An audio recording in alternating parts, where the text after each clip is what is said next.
다음은 암에 대한 내용입니다. 4명 중 1명이 걸린다고 쓰여있네요. 아까 봤던 바와 같이 20세기 들어서면서 태아뿐만 아니라 모든 사람들이 화학 물질에 노출되기 때문에 암 발생률은 더더욱 증가할 것이라고 미국 암학회는 예측했습니다. 실질적으로 자연에서 발생한 암과 다르게 인간이 만들어낸 발암물질로 인한 암 같은 경우에는 적응할 시간도 되게 짧고 없는 편이고 어떤 물질이 직접적 혹은 간접적으로 암을 유발하는지도 불확실합니다. 그리고 수십 년이나 수세대에 걸쳐서 나타나기 때문에 결과를 예측하기도 굉장히 어렵겠죠. 또 1차적인 피해뿐만 아니라 2차적으로 발생하는 암 같은 것도 주의해야 하고요. 화학물질이 하나만 있을 때는 괜찮았는데 2개나 2개 이상의 물질과 상호작용을 할 때 암인자가 활성화될 수도 있기 때문에 결코 안전하지 않습니다. 그럼 암 치료법을 개발하면 되지 않을까? 라고 생각할 수 있는데 세상에 발암물질이 가득한데 암 치료법으로 일시적으로 치료하는 것은 근본적인 해결이 되지 못한다고 얘기하고 있습니다. 또 암치료제도 암세포의 호흡을 손상시키면서 치료하는 거기 때문에 다른 암을 유발할 수도 있다고 합니다. 15장은 자연의 반격입니다. 곤충의 수를 살충제로 줄이면 환경저항이 약해져서 오히려 곤충의 수가 폭발적으로 증가한다. 아까 봤었던 해충을 없애고자 살충제를 뿌렸는데 내성이 생긴 곤충을 먹음으로써 새들이 사라져서 천적이 사라진 해충들이 더 폭발적으로 개체 수가 증가한 사례를 예로 들 수 있겠죠. 이처럼 화학방제는 복잡한 생물계에 대한 고려를 하지 않아서 자연의 균형을 깨트리고 환경저항을 약하게 만듭니다. 그래서 생물학적 방제를 해야 합니다. 생물학적 방제는 환경을 파괴하지 않고 자연의 균형을 깨트리지 않는 장점이 있을 뿐더러 화학방제보다 훨씬 경제적이고 효율적입니다. 이렇게 좋은 생물학적 방제를 왜 안 하는 걸까요? 왜 화학방제의 심각성을 잘 못 느끼는 걸까요? 이유는 기업 연구소에 있습니다. 화학회사들 그리고 연구비를 지원받는 곤충학자들은 화학방제에 대해서 옹호하고 연구해왔습니다. 따라서 현재에는 화학방제를 옹호하는 뛰어난 곤충학자들만의 의견이 중시되고 있습니다. 이런 시점에서 우리가 한번 생각해 봐야 될 것은 자연은 인간보다 특정 생물체 수를 조절하는 데 훨씬 경제적이고 다양한 방법을 가지고 있다는 점입니다.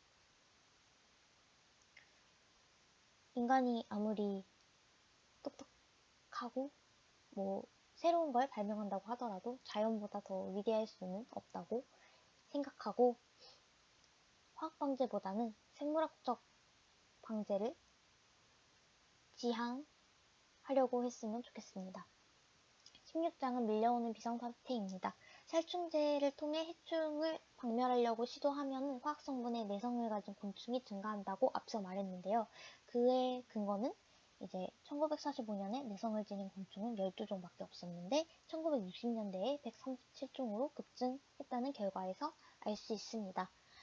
지금의 화학기술 혹은 지금보다 더 발전한 화학기술로 살충제를 만든다고 해도 이 독성 강한 살충제는 결국 더 강한 내성을 가진 곤충을 만드는 일밖에 되지 않기 때문에 가능한 적게 사용하는 것이 알맞다, 타당하다라고 보고 있습니다.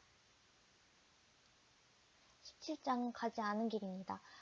그러면은 화학 성분이나 살충제에 의존하지 않고 어떤 생물학적 방제를 사용할 수 있는지 크게 3가지가 나와 있습니다. 수컷 불임화, 천적 도입, 불임약품 전파가 있습니다.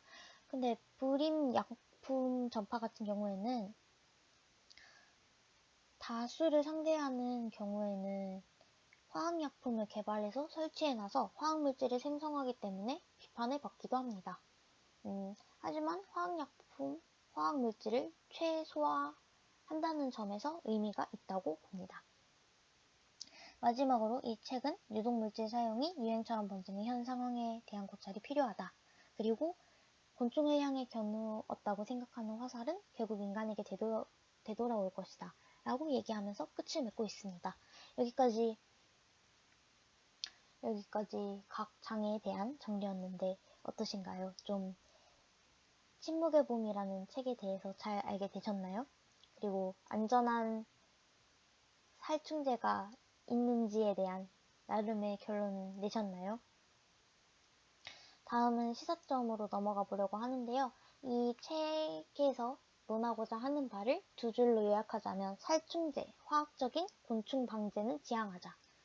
그럼 어떻게 해야 되냐? 생태학적인 방법으로 방제하자. 이렇게 두 개입니다. 살충제나 화학 방제는 지양하자. 왜냐하면 생태계에 악 영향을 미치고 실질적인 방제 효과도 미비하고 결국 축적되면 모든 생물, 인간을 비롯한 모든 생물을 죽게 만들기 때문입니다. 생태학적인 방법으로 방제하자는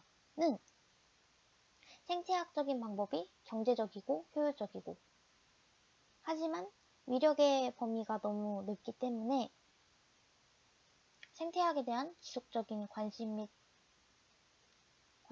연구가 필요하고 또 이런 관심이 사회 전반적인 분위기로 흘러갈 수 있도록 법제화하는 것이 필요합니다. 또 그러기 위해서는 우리 모두가 인간과 환경이 공생해야 한다. 인간에게 결과가 돌아올 것이다. 라고 인지하고 있어야겠죠.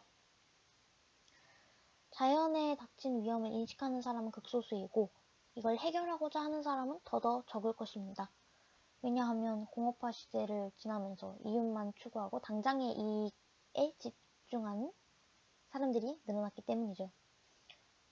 따라서 시민들 인식 전반에 대한 변화를 요구하면서 이 책의 저자는 당부하고 있습니다. 인터넷 기사를 찾아보니까 한 기사는 생태계를 무시하고 과학기술을 오용했을 때 생길 수 있는 부작용에 대해서 그 위험성에 대해서 일깨워주는 책이라 혁명적인 책이다. 좋다. 그리고 당시에는 다소 과학적인 근거가 부족하다라는 비판을 받았지만 현재는 아니고 최근에 의학저널을 보면은 비슷한 주장이 나오는 걸로 봐서 과학적으로 틀리지 않았다 라고 얘기하고 있는 뉴스 기사고요. 오른쪽은 이제 약간 비판하는 기사입니다. 열대지방에서 DDT는 모기 개체수를 줄여 말라리아의 발효를 막는 가장 값싸고 확실한 수단이었다. 근데 미국에서 DDT를 금지하면서 모기 개체수가 줄어들지 않고 말라리아 환자가 급증했다라고 하는데 이 책의 논리에 의하면은 만약 그대로 DDT를 사용했어도 내성을 가진 모기가 나타나고 말라리아가 더 퍼졌을 수도 있기 때문에 이거는 뭐 옳은지 그른지 당장 판단하기 어렵지만 이 기사를 가지고 온 이유는 환경 문제는 빈곤과 뗄래야 뗄 수 없는 관계에 있다 라는 의견을 제시해서 가지고 왔습니다. 생각해보면 이 책은 미국의 관점에서 그러니까 DDT가 아니어도 충분히 사용할 수 있는 화학약품이 많은 나라를 전제로 쓰여진 겁니다. 반면에 빈곤한 나라 같은 경우에는 환경오염보다는 당장 값이 싸고 확실한 효과에 대해서 순간의 이익에 대해서 생각할 수밖에 없겠지요. 아무래도 세계화가 되었다 보니 이런 국가들의 생태학적인 문제도 같이 생각해볼 필요가 있다고 생각합니다. 다음은 나름대로 생각해본 결론인데요. 국가적인 차원과 개인적인 차원으로 나눠서 설명하고자 합니다. 먼저 산업수학, 생물수학 이런 단어 들어보셨나요? 저는 이번에 처음 들었는데요. 코로나19의 감염 전파 모델을 통해서 사회적인 거리두기가 얼마나 효과를 낼 수 있는지에 대해서 수치적으로 제시할 수 있었다고 해요. 그 이전에도